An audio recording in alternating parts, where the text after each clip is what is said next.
breaker. So today I want to talk to you about building your team and hiring a VA or growing your team even bigger than it is right now if you already have people helping you. A lot of you might be in the case where you are doing everything by yourself right now. I've totally been there. I understand what it's like to be a one-woman show, but the thing is, I really do believe that you need to start getting help from day one of your business. So in today's video, I'm going to tell you my tips for how to get started, who to hire first, what to have them do, and share a little bit about my experience building my dream team. As of the filming of this video, I've got 3 people working with me all the time, not full-time, but who are constantly on my team, as well as some other contractors who we bring in for launches, promotions, and for other projects. But it did not start out that way. I promise you. I started my business with less than $0. And I can remember when people were telling me to hire a VA and build my team, and it made me feel panicky in the pit of my stomach. I was wondering, how on earth am I going to build a team when I can barely afford to pay myself enough to live off of? How will I know when I'm ready to start building a team? How will I find these people? What am I even going to have them do for me? First of all, I've got some tips on how you can start getting some help with your business from day one. So the first thing you can do is hire an intern. You can find a high school student or college student who wants to lend you a hand for free in exchange for the experience. I totally did this and worked with a high school student for a little while, and it honestly gave me more practice in being someone who's delegating tasks to someone else and realizing what matters and what doesn't, because I was terrified of having somebody following my instructions and being in my business. Another way to get help for free, in a sense, is to join or create a mastermind group. So your mastermind buddies are kind of like free business coaches because you're doing it in exchange and helping each other out. So this is another thing I did from the beginning, was create or put together a group of entrepreneurs who met regularly so that we could help each other solve each other's business problems. The final thing you can do if you're just starting out and you really have no resources is it's okay to barter a little bit. I am not normally a fan of bartering. In fact, I tell people not to do it. But I do understand in those early days when you have next to nothing or less than nothing to spend, it can make a lot of sense to do an exchange with another entrepreneur. My caveat there is that you need to put some really good boundaries on that and be extremely clear about the deliverables, even more so than if it's a paid service, because you don't have that element of people exchanging money for the service. The next thing you need to do is you've got to hire a VA.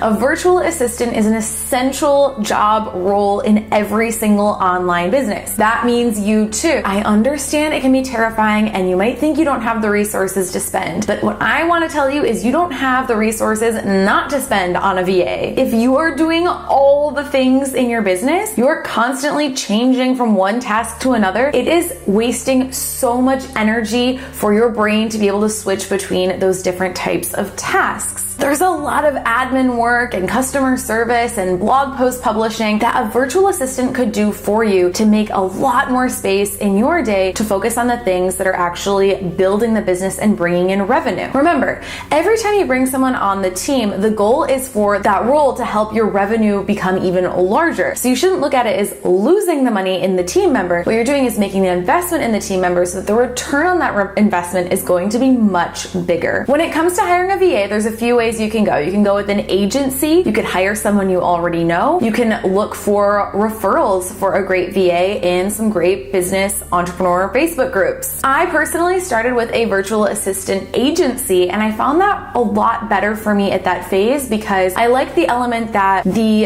agency was managing the VA and the VA had resources that they could look to, and that this person wasn't depending on me for their salary. They were getting paid by the company and I was paying the company every month.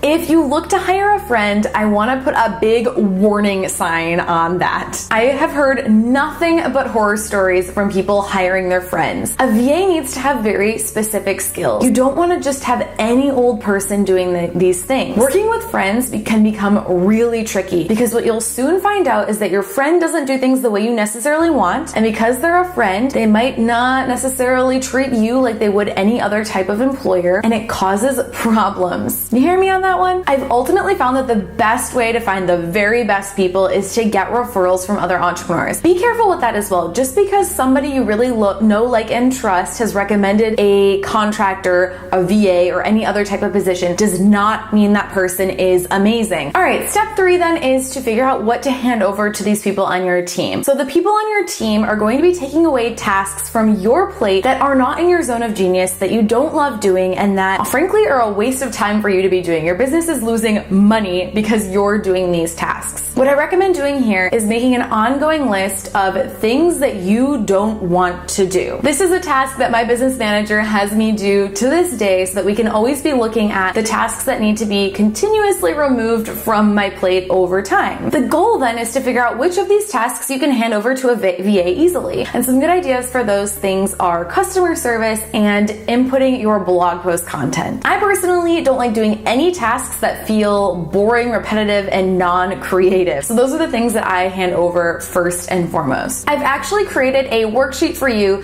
to help you to figure out what your next hire should be by going through those tasks that maybe you shouldn't be doing, and you can just make a list of all the shit you hate doing in your business, and it's productive. It's not just complaining, it's a productive way of using your time. It's taken a lot of time for me to get to the point that I'm at today where I really do have my dream team and we're able to now grow and expand. In the early days, you might not be able to afford the right people. If you don't have the budget right now to hire A players, that's okay. Just know that in my experience, there will come a day when you will have to replace those hires with those top-notch players who are smarter than you are. The only thing better than not doing everything yourself in your business is having people do those tasks who are even better at them than you are. I hope you love this video, and I'll see you next time.